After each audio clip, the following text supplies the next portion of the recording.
بسم اللہ الرحمن الرحیم۔ تمام بہنوں اور بھائیوں سے گزارش ہے کہ ایک بار صدقے دل سے درود ابراہیمی پڑھ لیں۔ یزید کی موت کیسے واقع ہوئی، اس پر بہت سی مختلف داستانیں ہیں۔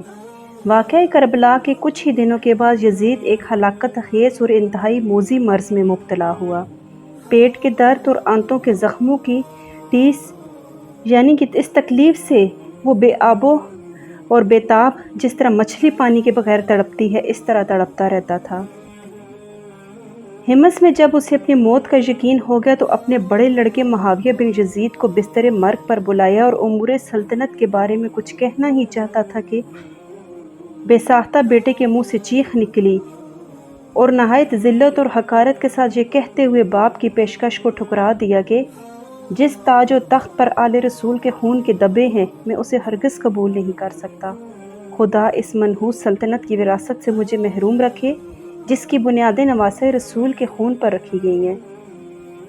یزید اپنے بیٹے کے منہ سے یہ الفاظ سن کر تڑپ گیا اور شدت رنج و الم سے بستر پر پاؤں پٹکنے لگا۔ موت سے کچھ دن پہلے یزید کی آنتیں سڑ گئیں اور اس میں کیڑے پڑ گئے۔ تکلیف کی شدت سے خنزیر کی طرح چیختا تھا اور پانی کا قطرہ حلق سے نیچے اترنے کے بعد نشتر کی طرح چبھنے لگتا تھا۔ عجیب قہر الہی کی مار تھی، پانی کے بغیر بھی تڑپتا تھا اور پانی پا کر بھی چیختا تھا۔ بالآخر اسی درد کی شدت سے تڑپ تڑپ کر اس کی جان نکل گئی۔ لاش میں ایسی ہولناک بدبو تھی کہ قریب جانا بھی مشکل تھا۔ جیسے تیسے اس کو سپرد خاک کیا گیا۔ یزید پلید کی موت کا سبب ایک یہ بھی بتایا جاتا ہے کہ وہ ایک رومی نسل لڑکی کے عشق میں گرفتار ہو گیا تھا، مگر وہ لڑکی اندرونی طور پر اس سے نفرت کرتی تھی۔ ایک دن رنگرلیاں منانے کے بہانے اس نے یزید کو دور ویرانے میں تنہا بلایا۔ وہاں کی ٹھنڈی ہواؤں نے یزید کو بدمست کر دیا۔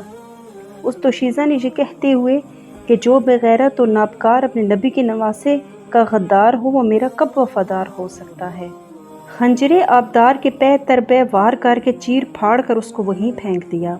چند روز تک اس کی لاش چیل کہوں کی دعوت میں رہی۔ بالآخر ڈھونڈتے ہوئے اس کے اہالی موالی وہاں پہنچے اور گڑھا کھود کر اس کی سڑی ہوئی لاش کو وہیں دفن کر دیا۔